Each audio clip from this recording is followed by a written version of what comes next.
Let's start. So in today's session, we are going to discuss cell division and cell cycle.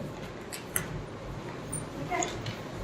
Cell cycle मतलब life of cell and cell division.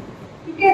ये chapter में क्या क्या पढ़ने वाले हैं हम लोग. पहले तो बात करने वाले हैं कि सेल की लाइफ कैसे होती है, उसके क्या क्या स्टेजेस हैं. Then we discuss about the two types of cell divisions, mitosis and meiosis. Alright. ठीक है, चलो guys. So let's start with cell cycle. बेटे cell cycle मतलब क्या है? एक सेल है. देखो जब स्टार्ट हुआ ये सेल नया बना था डिवीजन से, तो बहुत छोटा होता है. ठीक है. Now it's going to grow in size. इतना ग्रो हो जाता है कि न्यूक्लियस उसको कंट्रोल नहीं कर पाता. इसको बोलते हैं कि न्यूक्लियो साइटोप्लाज्मिक रेशियो चेंज हो गया. पता है रेशियो क्या हो गया? चेंज हो गया. मतलब न्यूक्लियस का साइज ज्यादा नहीं बढ़ा, न्यूक्लियस अभी भी उतना सही है, तो वो पूरे साइटोप्लाज्म को नहीं कंट्रोल कर पाता. जब ये रेशियो ऐसे चेंज होता है, that is the time when it undergoes division. Division हुआ, फिर हर एक सेल वापस पूरा ग्रो होगा, फिर वो आउट ऑफ कंट्रोल जाने लगेगा, फिर डिवाइड होगा. यस. तो एक डिवीजन से लेके next division, to consecutive divisions के बीच में जो गैप है, ये जो लाइफ है, इसको बोलते हैं cell cycle. So what is cell cycle? It is the gap between two consecutive cell division. अभी इसमें मेरे को दो फेज मिल रहे हैं, एक में वो ग्रो हो रहा है, एक में वो डिवाइड हो रहा है.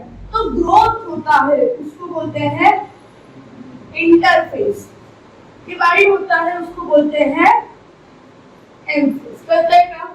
तो सेल साइकिल में कितने फेजेस है? दो, इंटरफेज, एमफेज. अभी बहुत बार पूछते हैं कि कितनी होती है लाइफ साइकिल. तो ह्यूमन देखो हर एक सेल की अलग अलग होने वाली है. ह्यूमन स्किन सेल जो होता है वो एवरी 24 आवर्स नया स्किन आता है, नया सेल जनरेट होता है. ठीक है. मतलब वो सेल्स डिवाइड हो रहे हैं, न्यू सेल्स प्रोड्यूस हो रहे हैं. तो ह्यूमन स्किन सेल की लाइफ कितनी हो गई? 24 आवर्स. समझा? वही चीज अगर मैं बात करूं यीस्ट की होती है 90 मिनट्स. अगर डाइजेस्टिव सिस्टम की बात करें तो स्टमक के सेल्स 3 डेज में डिवाइड होते हैं, लिवर के सेल्स 2-2 साल में डिवाइड होते हैं. तो हर एक का अलग अलग साइकिल है depending on which cell it है. समझ में आ रहा है? उसका स्ट्रक्चर क्या है, उसका फंक्शन क्या है. ठीक है. So now when you talk about cell cycle, 24 hours हो गया, yeast is 90 days. So now it has two main phases. कौन से दो phases है? पहला इंटरफेज और एमफेज. तो अभी हम क्या करने वाले हैं? इंटरफेज एमफेज पूरा ये साइकिल प्रॉपर्ली पढ़ेंगे. We want to copy this now quickly. Question आता है यीस्ट में लाइफ साइकिल कितना है, सेल साइकिल कितना है, स्किन सेल की, यूकैरियोटिक सेल की लाइफ कितनी है. This is a human cell है, मतलब ह्यूमन स्किन बोला है, बट एग्जाम में नहीं पूछा था. बेसिकली ये यूकैरियोटिक सेल है, राइट.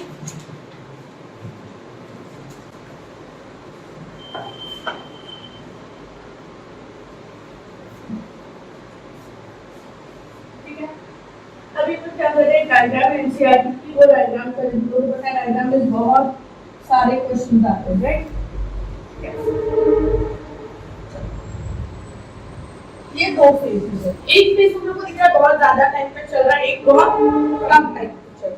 तो ये जो फेज है जो ज्यादा टाइम तक चलता है, तो इसको बोलते हैं इंटरफेज. ठीक है. इसके फेजेस में भी अलग अलग स्टेप्स है, सारे डिस्कस. और ये जो छोटा सा वो कौन सा होगा? M phase. अभी अगर डिवीजन देखोगे तो interphase is 95% of the cycle. पूरी लाइफ में से वो 95% किसमें रहता है? इंटरफेज. मतलब अगर मैं बात करूं 24 आवर्स की, तो 23 आवर्स वो किसमें रहेगा? इंटरफेज में. पता है? और 5% होता है एम फेज फेज में अगर 5% की बात करो तो कितना आवर्स होगा 1 आवर, राइट? ठीक है, अब नॉर्मली हम लोग भी ग्रो बहुत देर तक होते हैं, अपन को रिप्रोडक्टिव मैच्योरिटी आते आते बहुत साल लगते हैं, राइट? 12 साल 15 साल। तो वैसा ही है, सेल को भी वो मैच्योरिटी आने को बहुत टाइम लगता है। क्लियर? अब इंटरफेस को बहुत सारे अलग अलग नाम है, ठीक है? एक तो इसको बोलते हैं प्री माइटोटिक फेज। क्यों? क्योंकि माइटोसिस से पहले। क्या बोल सकते हैं? पोस्ट माइटोटिक फेज, एक डिवीजन के बाद हुआ, बराबर है? या फिर बोलते हैं इंटरमाइटोटिक, क्योंकि दोनों के बीच में भी होगा, पता है ना? ठीक है, इंटरफेज में वो क्या करेगा सेल? यहाँ पे एक एनसीईआरटी की लाइन है, it is the most metabolically active phase. मतलब यहाँ पे सेल सबसे ज्यादा काम करने वाला है, सबसे ज्यादा, बिकॉज उसको ग्रो होना है, राइट? ग्रो होना है तो उसको क्या चाहिए? एनर्जी चाहिए, उसको प्रोटीन चाहिए। तो सबसे ज्यादा मेहनत को कब कर रहा है? इंटरफेज। बिकॉज यहाँ पे डिवीजन नहीं होता, इसको हम बोलते हैं रेस्टिंग फेज। पता है रेस्टिंग मतलब ऐसा नहीं कि सेल आराम कर रहा है, रेस्टिंग का मतलब है वो अपने रेगुलर फंक्शन कर रहा है, डिवीजन नहीं कर रहा है। कर रहा है होगा, ठीक है? तो अगर ऐसे वर्ड यूज आते होते तो समझेगा।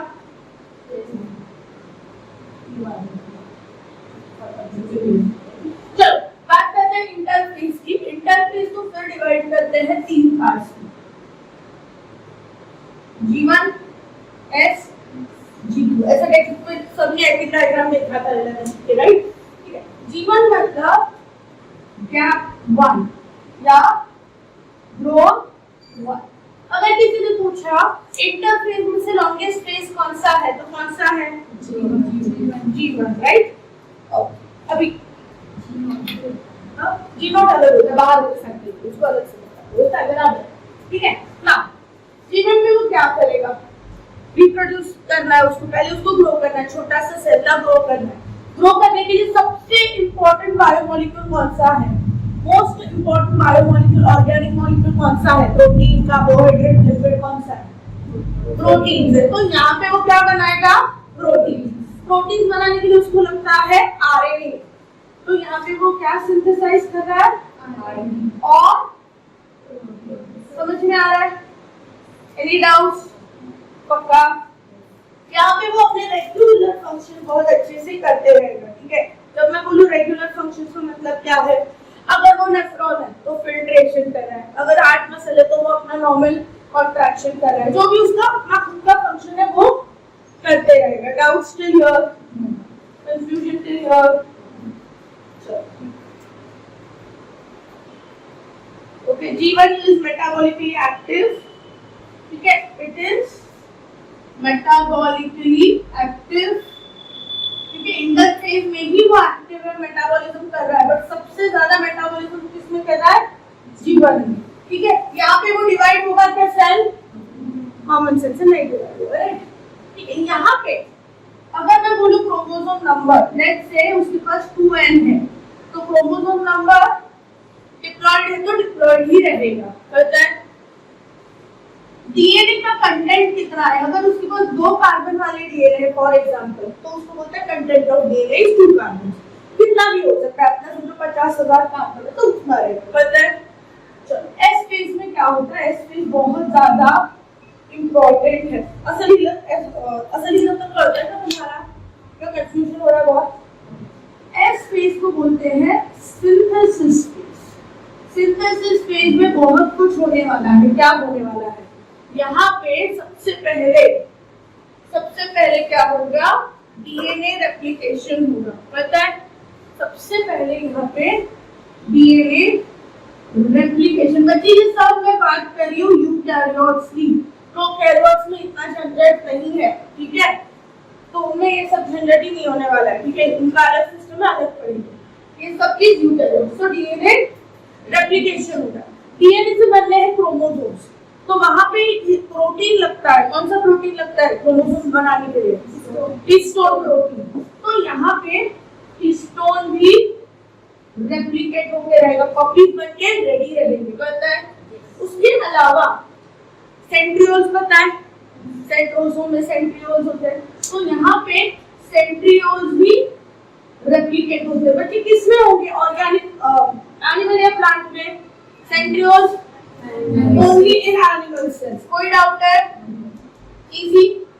अभी हो क्या रहा है देखो, इंटरफेस में जो क्रोमोसोम था, इंटरफेस में जो क्रोमोसोम था वो कुछ ऐसा था, ठीक है।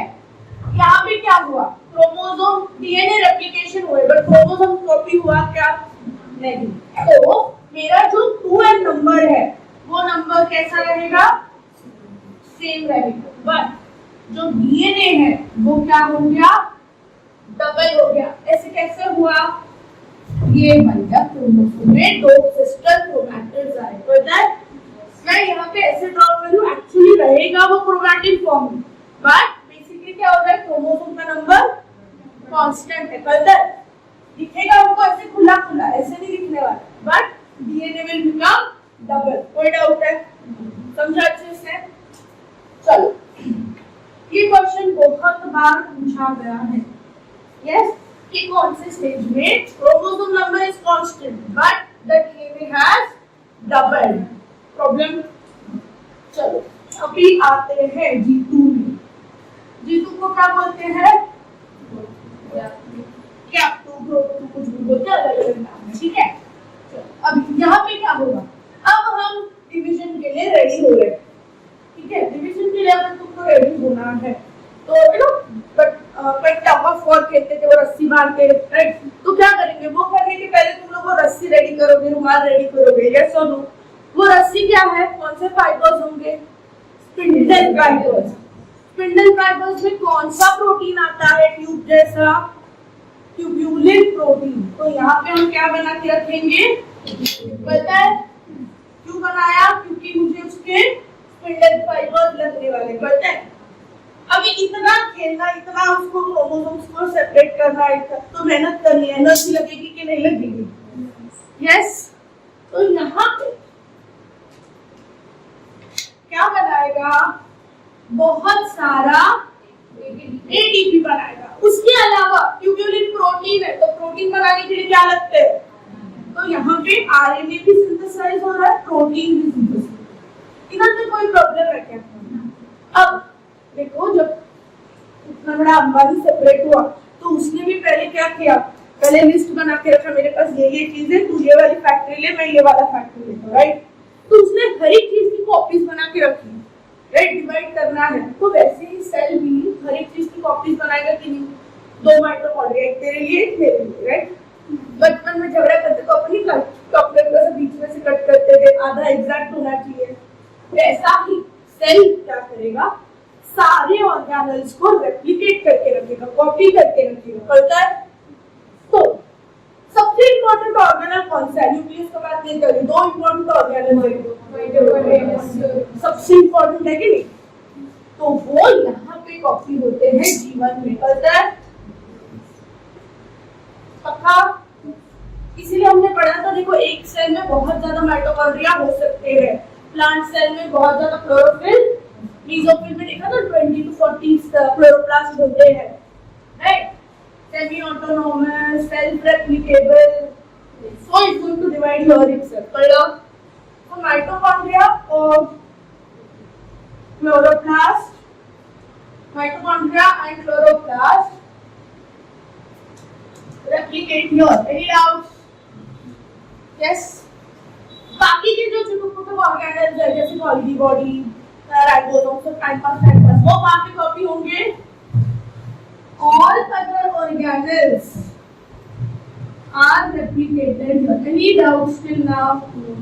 पूरा साइकिल में सब इम्पोर्टेंट क्वेश्चन समझे क्या? क्वेश्चन क्या आते हैं? ज्यादा टाइम कौन से फेज में स्पेंड करता है? इंटरफेज। इंटरफेज में सबसे ज्यादा टाइम कहाँ स्पेंड करता है? G1 phase. सबसे मेटाबॉलिकली एक्टिव कौन सा है? G1 phase. माइटोकॉन्ड्रिया, क्लोरोप्लास्ट कहाँ रेप्लिकेट होते हैं? डीएनए सिंथेसिस कहाँ होता है? हिस्टोन और ये सब कहाँ होता है? ठीक है।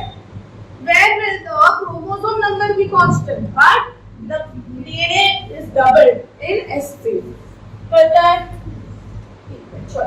अभी यहाँ पे ये ऐसा ही दिखेगा, अभी कुछ फर्क नहीं पड़ने वाला, ये ऐसा ही दिखने वाला है, यहाँ पे ऐसा ही जाएगा। फिर एनाफेज में वो टूट के वापस इधर आ जाएंगे। पता है? Any doubts?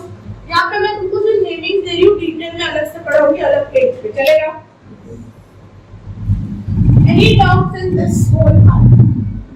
अब बात करते हैं छोटे से एम फेज की।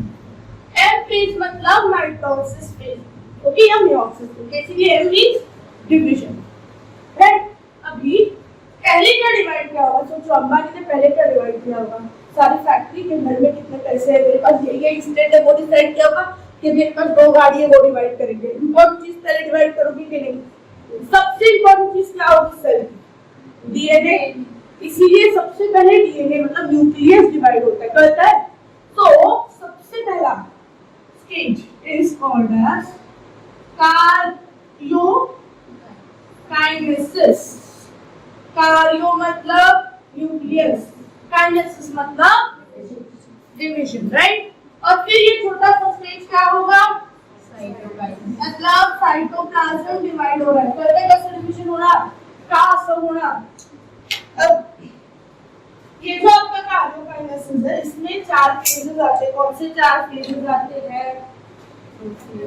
प्रो, मेटा, एना, टेलोस, राइट? तो यहाँ पे एक्चुअली डायग्राम में ना तुमको ऐसा दिया है, ठीक है? प्रो, मेटा, एना, टेलोस, साइटो। पता है? बहुत बार ये डायग्राम आती है and they will ask you what is this phase, which is this phase, आएगा क्वेश्चन, ठीक है? तो फिर 4 फेजेस कौन से हैं? प्रोफेज, बहुत इजी और बहुत इंटरेस्टिंग चैप्टर है, ठीक है? और इम्पोर्टेंट ऑफ कोर्स। पहला का सवाल, please write this whole thing down. अगर तुम लोग को ये बहुत कंफ्यूजिंग लगता है तो then you can make 3 columns. जीवन के नीचे उसका डेटा, एस के नीचे उसका डेटा। बट डायग्राम में समझना है तो परफेक्ट, ओके? सेल, अभी अपन एम फेज का बात करेंगे, इंटरफेज का सब कुछ खत्म हो गया। तो there are 2 types of division. कौन से 2 टाइप के सेल डिवीजन है? माइटोसिस एंड माइटोसिस को माइटोटिक डिवीजन भी बोलते हैं। बहुत लोगों को कंफ्यूजन होता है। और मियोसिस को मियोटिक डिवीजन, ओके? तो हम लोग क्या करने वाले हैं? पहले माइटोसिस का बात करते हैं क्योंकि वो ज्यादा सिंपल है, फिर मियोसिस। दोनों में डिफरेंस क्या होता है पता है तुम लोगों को? ठीक है, बेसिक डिफरेंस बता के रख रही हूँ तो इजी रहेगा। माइटोसिस, एक अगर सेल में डबल क्रोमोसोम है तो उसके बच्चे में भी, ओके, और आइडेंटिकल रहेंगे। जैसे इसके पास है सेम, मतलब बेसिकली क्लोन्स बनेंगे।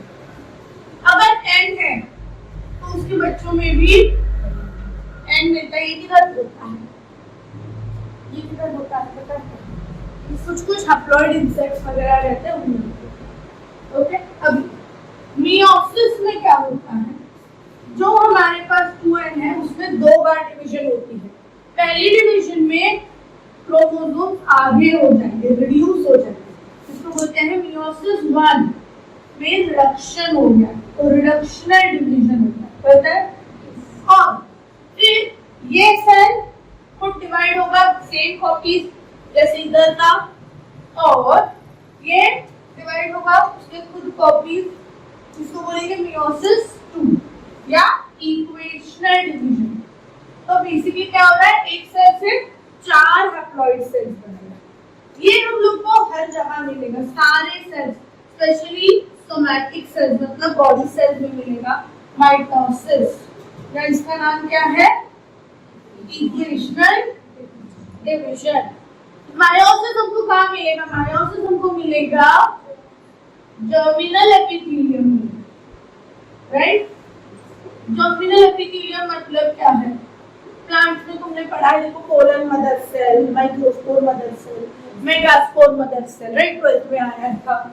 वैसे ही स्पर्म में हमने पढ़ा था स्पर्मेटोगोनिया, oogonia। बेसिकली ये क्या थे? सारे जर्मिनल एपिथेलियम या पेरेंट सेल। तो कौन से थे? Pollen mother cell, microspore mother cell, female के लिए megaspore mother cell, yes.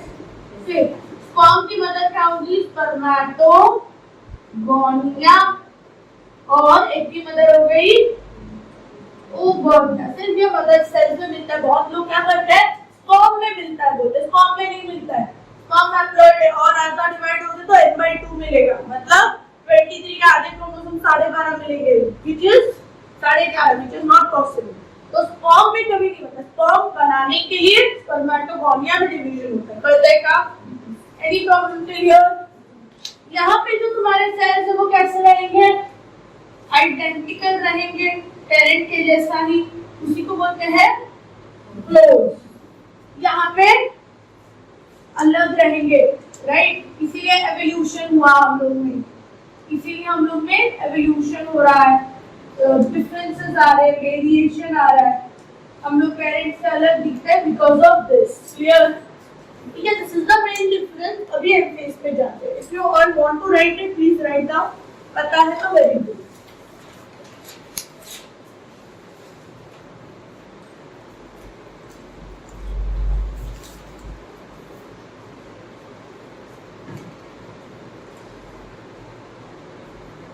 Meiosis को बोलते हैं रिडक्शनल डिवीजन।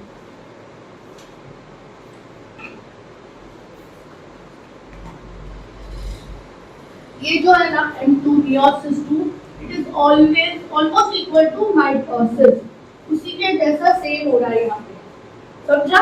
सिर्फ मियोसिस 1 है जो पूरा अलग है।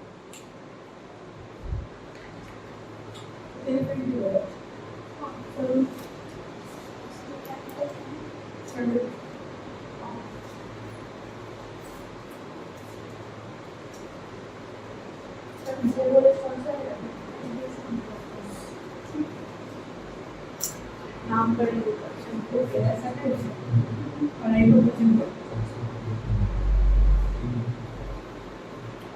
होता है।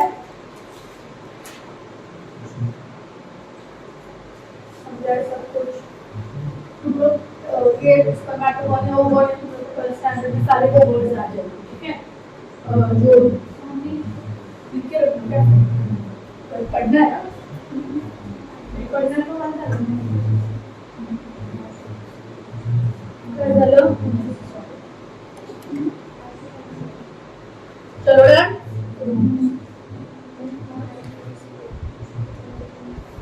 Oral grain microscope mother cell या oral mother cell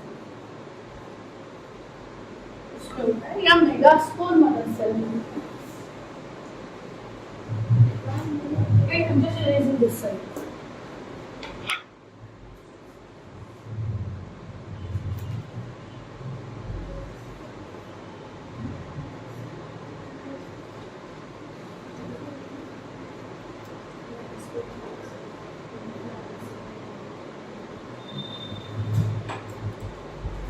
Okay, done.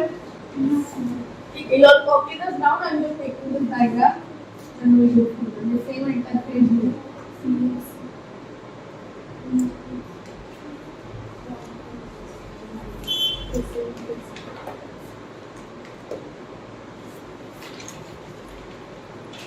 हो गया? चल अब बात करते हैं पहले माइटोसिस की।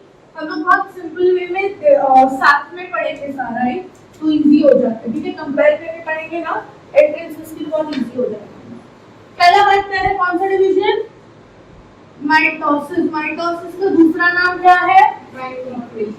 यस, या फिर इक्वेशनल डिवीजन, राइट? इसमें क्या हो रहा है? अगर 2m वाला सेल है तो दो 2m के बन रहे, identical daughter cells are identical to parent. वैसे ही अगर n है तो बच्चे बेसिकली इसमें क्लोन बन रहे। क्लियर है? की पॉइंट समझो सब। अभी आते हैं, पहले क्या होगा इसमें? कार्योकाइनेसिस होगा, राइट? और बाद में साइटोकाइनेसिस।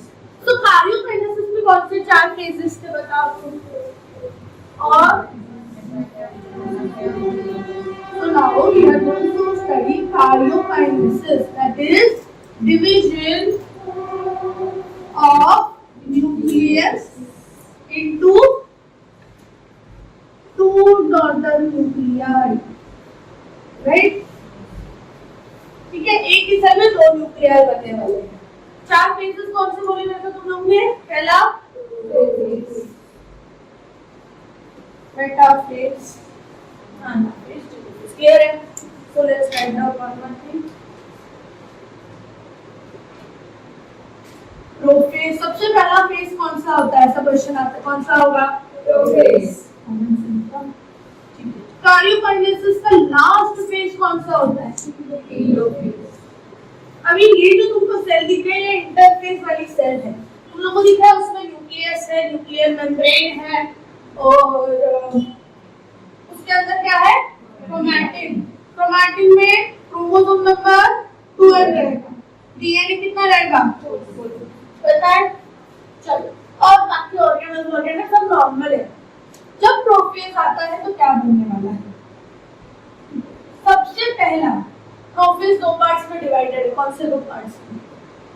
अर्ली और फिर लेट. अर्ली प्रोफेज में क्या होगा कि जो तुम्हारा न्यूक्लियस है उसके अंदर जो क्रोमैटिन है उससे बनेंगे क्रोमोसोम्स. तो सबसे पहले क्या होता है? Condensation of chromatin into chromosomes. करेगा? ठीक है. तो क्रोमोसोम्स बन रहे हैं. कितने क्रोमोसोम्स होंगे? 12. कितना कार्बन होगा? डीएनए मटेरियल होगा. कोई प्रॉब्लम? इसके बाद जो सेंट्रियोल्स कॉपी हुए थे वो ऐसा एक दूसरे से दूर जाएंगे. एक सेल इधर, मतलब अगर ये सेल एक वो कॉर्नर में एक ये corner, centrioles start moving to the opposite poles. पता है? ये प्लांट में मिलेगा क्या? Centrioles start moving to opposite pole. इधर तो कोई प्रॉब्लम है? अभी च्युइंगम है, तुम लोग जब उसको खींचते हो तो बीच में उसके फाइबर्स बनते हैं कि नहीं? वैसे ही दो सेंट्रियोल्स को अगर खींचोगे तो बीच के अंदर कौन से फाइबर्स आने डेवलप होंगे? तो स्पिंडल फाइबर बनना स्टार्ट हुआ. इससे कंप्लीट हुआ क्या? कंप्लीट मेटाफेज में होगा. पता है फर्क? पक्का? ओके. अर्ली में इतना ही होता है. अब आते हैं लेट में. देखो क्रोमोसोम्स और ये जो तुम्हारे सेंट्रियोल्स है, एक इधर गया. अभी समझ रहा है? मैं थ्रू ऐसा ड्रॉ करके बता रही हूँ. Centrioles are at the opposite ends. थोड़ा थोड़ा फाइबर्स बनने लगे हैं. कहता है अब जो न्यूक्लियस था, पूरा न्यूक्लियस था हमारे पास, वो मेम्ब्रेन ब्रेक होने लगी. कहता है तो क्या हो रहा है यहाँ पे लेट में? न्यूक्लियर मेम्ब्रेन डिसअपियर या रप्चर जो डिसअपियर. क्लियर? उसके अलावा यहाँ पे जो न्यूक्लियोलस था वो न्यूक्लियोलस भी डिसअपियर हो रहा है. कोई डाउट है? पक्का? तुम लोग को पूछेंगे, डायग्राम देंगे, पूछेंगे ये कौन सा स्टेज है, या फिर पूछेंगे in which phase nucleolus disappears, early prophase, late prophase, ऐसा. पता है? तो मैं तुमको सारे इंपॉर्टेंट पॉइंट्स लिख के दूंगी. Any doubts clear? ओके. अभी बचे कुछ जो ऑर्गेनल्स थे वो सारे ऑर्गेनल्स यहाँ पे दिख रहे थे. अभी दिख रहे हैं क्या? बिकॉज़ अभी इधर एक्चुअली वॉर होने वाला है दोनों सेल्स के बीच में. राइट? दोनों सेंट्रियोल्स इसको तोड़ने वाले, खींचने वाले. तो सारे जो ऑर्गेनल्स थे वो क्या होंगे? Any doubts? Problem till your Meta में जाए. अभी ये पूरे क्रोमोसोम इधर उधर स्प्रेड होने लगते हैं. तो मेटाफेज में क्या होगा? सारे सेंट्रियोल्स के अंदर कौन से फाइबर्स देखे अपन ने? सेंट्रियोल से कनेक्टेड स्पिंडल फाइबर. तो ये स्पिंडल फाइबर सारे क्रोमोसोम को खींच के एक लाइन में खड़ा कर रहा है. क्या कर रहा है? सारे क्रोमोसोम जो इधर उधर स्प्रेड हो गए थे उसका को ऐसे बीच में कनेक्ट कर. कोई डाउट? एक लाइन, एक प्लेन में स्ट्रेट कनेक्ट कर. इसको बोलते हैं मेटाफिजियल प्लेन. पता है? या फिर इक्वेटोरियल प्लेन, क्योंकि इक्वेटर है वो. Any doubts? तो क्या हो रहा है? Chromosomes are arranged in the equatorial plane. कोई प्रॉब्लम है क्या यहाँ पर? यहाँ पे अरेंजमेंट कैसा होगा? देखो ये क्या है? बीच में कौन सा पॉइंट होता है? तो स्पिंडल फाइबर जहाँ पे अटैच होते हैं वो पॉइंट में क्या होता है? देखो वहां पे से प्रोटीन की डिस्क बनती है. प्रोटीन के जो वैक्यूम जैसा होता है वैसे कुछ अटैच होता है उसको. ठीक है? जैसे यार तुम लोग ने वो 3 डेज में देखा वैक्यूम क्लीनर में वैसा होता था, kind of like that attachment है। इसको बोलते हैं काइनेटोकोर। ये क्वेश्चन बहुत बार आया है एंट्रेंसेस में कि where do the spindle fibers attach to the chromosome or they attach to kinetochore। But एक एग्जाम में ऐसा होगा कि ऑप्शन में kinetochore नहीं था, ऑप्शन में था प्राइमरी कंस्ट्रिक्शन। क्यों? क्योंकि centromere is the primary constriction. पता है समझा कैसे क्वेश्चन हुआ क्या? अगर दोनों ऑप्शन दिए उन्होंने, प्राइमरी कंस्ट्रिक्शन दिया काइनेटोकोर दिया, तो राइट आंसर हम क्या लिखेंगे? काइनेटोकोर। पता? चलो इधर तो कोई प्रॉब्लम है, सेंट्रोमियर काइनेटोकोर समझा? पक्का? चलो अभी मेटाफेज में बिकॉज़ वो एक लाइन में खड़े तो काउंटिंग इजी होगा कि नहीं? So this is the best phase two study morphology, structure and count the chromosomes. Any doubts? तो तुम लोग ने 12th में एक्सपेरिमेंट है, 11th कोई तो ईयर में एक्सपेरिमेंट किया काउंटिंग द क्रोमोसोम्स का, राइट? माइटोसिस में सारे क्रोमोसोम्स एक लाइन में दिखते हैं, तो वो मेटाफेज में होता है। तो होता है ऐसा कुछ होता है नॉर्मली, मेरे टाइम तक तो था। अच्छा इतने क्या डाउट्स है? मेटाफेज में क्या हो रहा है समझते हैं? अब ये स्पिंडल फाइबर्स क्या करेंगे? पुल करेंगे। जब ये पुल करेंगे, देखो लेट सेंट्रियोल लेट सेंट्रियोल, अभी जब पुल करेंगे तो कहां से ब्रेक होगा? सेंट्रोमियर, क्योंकि वो बहुत छोटा पार्ट है, राइट? तो it's going to break like this. Any doubts? पक्का? यस। तो स्पिंडल फाइबर उसको ऐसे पुल कर रहे हैं एंड दे आर सेपरेटिंग। तो यहाँ पे मुझे क्या मिल रहा है? स्प्लिटिंग मिल रहा है, स्प्लिटिंग ऑफ सेंट्रोमियर। क्रोमोसोम नहीं, सेंट्रोमियर को तोड़ा इसलिए क्रोमोसोम अलग है। पता है यहाँ पे अभी देखो, यहाँ पे क्रोमोसोम था, अभी बन गए क्रोमैटिड। तो द सिस्टर क्रोमैटिड सेपरेट हो गए। पता है? और यही सिस्टर क्रोमैटिड्स को हम बोलेंगे डॉटर क्रोमोसोम। यही होगा डॉटर क्रोमोसोम। बहुत लोगों को ये कंफ्यूजन होता है, उनको लगता है क्रोमोसोम मतलब ये 4 ही आने चाहिए। नहीं, क्रोमोसोम का मतलब ये भी है। पता है? बिकॉज़ उसमें सारा मटेरियल है। पता है? तो डॉटर क्रोमोसोम्स फॉर्म होते हैं। बच्चे किधर होते हैं? दोनों अपने अपने पोल के पास, एट ईच पोल। पता है का? ठीक है। अभी यहाँ पे अभी देखिए, तुमको समझ में आ रहा है क्या? ये मेटासेंट्रिक है, बीच में इसका ये देखो, ये थोड़ा सब मेटासेंट्रिक है, राइट? तो एनाफेज में हम लोग को क्या पता चलने वाला है? उसका शेप। पता है? तो अगर पूछा in which stage will you count the chromosomes? Beta. In which stage you will study the shape? Anaphase. पता है? क्योंकि तो मेरे को दिख रहा है ये B है, ये J है, L है, whatever। पता है? This is the shortest phase. Any doubts? पक्का समझ में आ रहा है प्रोसेस? सारे कीवर्ड समझ में आ रहे हैं कौन से पूछे जाते हैं? अभी आता है लास्ट पॉइंट। अभी क्या हो रहा है? देखो, जो क्रोमोसोम से वापस क्रोमैटिन में कन्वर्ट हो गए, तो कंडेंसेशन हुआ था, डीकंडेंस हो गए। कहते हैं and they form chromatid। Problem clear? जैसे ही क्रोमैटिन हुआ उसके ऊपर क्या आया? न्यूक्लियर अपीयर हुआ। और क्या आया? और क्या आया? बाकी सारे ऑर्गेनल्स सब। समझ में आ रहा है? पक्का? अब यहाँ पे साइटोप्लाज्म डिवीजन शुरू होता है। मतलब क्या हो रहा है कि तुम्हारा जो प्लाज्मा मेम्ब्रेन है वो अंदर अंदर खींचना स्टार्ट हुआ है। कहता है तो क्लीवेज फरो फॉर्मेशन शुरू हुआ। Any doubts? अच्छे से समझना कैसे, राइट? चलो अभी देखो, ये टेलोफेज प्रोफेज के उल्टा है कि नहीं? सब कुछ उल्टा हो रहा है, तो इसको बोलते हैं it is opposite to prophase या reverse of prophase। ऐसा क्वेश्चन आता है, in which phase you will get all the you you will see reverse changes of prophase. कौन सा फेज? प्रोफेज का रिवर्स है। क्यों? क्योंकि सब कुछ जो गया था अभी वापस आ गया। इधर तक प्रॉब्लम है। अब आते हैं अपने क्रोमोसोम का बाकी नहीं क्या आगे देखो यहाँ पे 2n4c था, राइट? यहाँ पे 2n4c क्योंकि कोई डिवीजन नहीं हुई। यहाँ पे देखो क्रोमोसोम डिवाइड हो रहे थे, डॉटर क्रोमोसोम बने। जो दो क्रोमोसोम थे तो वो इक्वल रहे, पता है? बट 4c का क्या हुआ? 2c हुआ।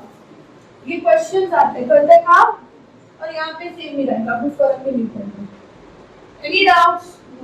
Did you understand karyokinesis clearly? कुछ पूछना है? Write this down, then will go to cytokinesis. और ये क्लास 2 नंबर बाजू वाली पे आए थे ना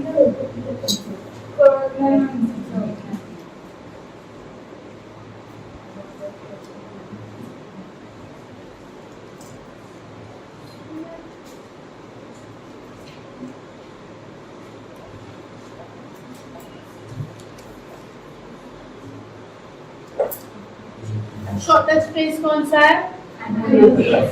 सेल डिवीजन में पूरे लॉन्गेस्ट स्पेस कौन सा होगा? पूरे सेल साइकिल में, sorry intercell, right? Cell division में फिर प्रोफेज थोड़ा लंबा चलता है।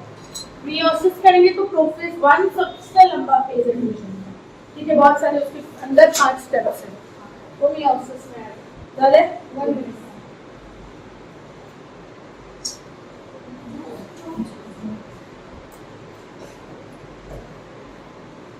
अभी एक बार 2 न्यूक्लियाई बन गए, अभी क्या होगा? साइटोप्लाज्म डिवीजन होगा। उसको क्या बोलते हैं? चलो ना, ठीक है? तो प्रिंटर पेपर में लिख दो ना। So after telophase we are going to see cytokinesis. So what is cytokinesis? Division of जैसे ही टीलोफेज खत्म हो रहा है ये प्रोसेस स्टार्ट होती है। अभी यहाँ पे थोड़ा सा अलग है, एनिमल्स में प्रोसेस अलग चलती है, प्लांट्स में अलग है। पहले अपन एनिमल्स की बात करेंगे, इजी है। टीलोफेज में हमने ऐसा कुछ देखा था, यहाँ पे एक न्यूक्लियस, उसके अंदर से उसका डेटा, यहाँ पे दूसरा, ठीक है? ये सेंट्रीओल सब campus. Yes. Now what happens is the plasma membrane starts pulling inwards. बाहर से अंदर की तरफ आने लगती है। प्लाज्मा मेम्ब्रेन जो है ना, बाहर से अंदर की तरफ आने लगती है। ओके, तो इसको बोलते हैं क्लीवेज फरो फॉर्म हो रहा है, कहते हैं खड्डा फॉर्म हो रहा है। अब ये खड्डा धीरे धीरे अंदर तक जाएगा और पूरा सेल को 2 पार्ट्स में डिवाइड करेगा। कहते हैं अब ये कहां से कहां आ रहा है? बाहर से अंदर। It's always going to be from the periphery to the centre. इसको कौन सा डायरेक्शन बोलते हैं? Centripetal direction. पता है ये हमेशा सेंट्रीपिटल होगा, कोई डाउट है? Toward the centre. प्लांट में क्यों अलग है? What is the reason? Because उनके पास क्या है? सेल वॉल है। बिकॉज उनके पास सेल वॉल है, उनको सेंट्रियोल्स वगैरह का कोई जरूरत नहीं है। तो this is how it is. Yes, so they have cell wall, they don't have any centriole. Spindle fibres बनेंगे, सब बनेगा, बट सेंट्रियोल नहीं बनेगा। पता है? समझो ये रहना गरीब आएगा राइट? सेंट्रियोल। अभी देखो जब डिवीजन आता है सबसे पहले क्या होता है? दोनों के जो गोल्गी कॉम्प्लेक्सेस है, गोल्गी बॉडी क्या है? गोल्गी अपैरेटस, उनको प्लांट्स में क्या नाम दिया था? डिक्टियोजोम्स। वो क्या करते हैं? छोटे छोटे वेसिकल्स भेजते हैं और बीच में मिडल लैमेला बनाना स्टार्ट करते हैं। मिडल लैमेला किससे बना है? मिडल लैमेला किससे बना है? कैल्शियम पेक्टेट से बना, राइट? तो ये सारा सामान कौन भेज रहा है? गोल्गी अपैरेटस, ठीक है?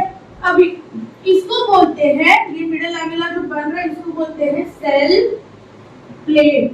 तो प्लांट्स में क्या अलग है, बीच में सेल प्लेट बनना स्टार्ट होता है जो साइड में दोनों तरफ एक्सटेंड होगी, बताएगा पक्का। तो इधर फाइनली क्या दिखेगा, एक सेल वॉल प्लाज्मा मेम्ब्रेन सब कुछ। So it is going to be from the center to periphery। तो इसको बोलते हैं सेंट्रीफ्यूगल डायरेक्शन। फर्क पड़ता है, यस। अभी ये जो सारा सामान लेके वेसिकल्स वगैरह आ रहे हैं ना, उनको एक वर्ड है एनसीईआरटी में मेंशन नहीं है ये वर्ड, देयर वर्ड आर फ्राग्मोप्लास्ट। ठीक है, मतलब बेसिकली वो छोटे छोटे वेसिकल जिसमें सारा सामान डिपॉजिट हो रहा है। बट ये पूछा जाता है कि सेल प्लेट कौन बना रहा है और ये जो कैरेक्टर बना है या फ्राग्मोप्लास्ट कौन लेके आ रहा है, पता है? Any doubts in this? This is how the cell divide, this is cytoplasm. 2 minute रुको, एक लास्ट कांसेप्ट करते हैं, then you can sit and write down. Why is this important? Mitosis क्यों इंपॉर्टेंट है? What is the significance of mitosis? क्या important है सोचो। सबसे पहले तो क्लोज बन रहे हैं, भी वैलेंटाइन डे तो उस दिन सिर्फ रेड गुलाबी वैल्यूएबल है, बाकी तो फ्लावर के वैल्यू है क्या? तो वो टाइम पे सबसे ज्यादा क्या होगा, वो सेल्स के लिए तो माइटोसिस यूज करेंगे और वो ग्रोथ करेंगे, मतलब एडवांस मेथड सेक्सुअल रिप्रोडक्शन के method, but basically we will get close identical. It is for healing, repair, जैसे कुछ चोट वोट लग गई, कुछ कट हो गया, वो स्किन आती है वो सेम ही आती है। रीजनरेशन, समझता है? अब यूनिसेल्युलर एनिमल्स, यूनिसेल्युलर जो ऑर्गेनिजम्स है उनमें तुमको पता है ग्रोथ रिप्रोडक्शन दोनों सेम है, तो उनमें mitosis is the method of cell division. Growth नहीं हो रहा है डायरेक्टली, उसमें उसी से डिवीजन हो रहा है, उसी से वो रिप्रोड्यूस कर रहे, पता है पक्का? इसीलिए वो सारे क्या है, आइडेंटिकल है, पक्का? ठीक है। So it is for asexual method of reproduction, repair, cell growth। हाँ, वो जो रेशियो का गड़बड़ हुआ था, हमने याद है बात किया था, न्यूक्लियो साइटोप्लाज्मिक रेशियो खराब हुआ था, वो रिस्टोर हो गया। तो अभी से वापस अपना अपना काम कर सकते हैं। सबसे ज्यादा माइटोसिस अगर तुमको स्टडी करना है तो कहाँ पे करेंगे? तुम लोगों को पता है अनियन कांदा, अनियन रूट टिप, उधर मेरिस्टेमेटिक टिश्यू होता है। तो माइटोसिस अगर तुमको स्टडी करना है तो ये क्वेश्चन आपकी गया है, where will you study mitosis? In the meristematic tissue of the onion root tip. Done. Okay, this is the last part, okay?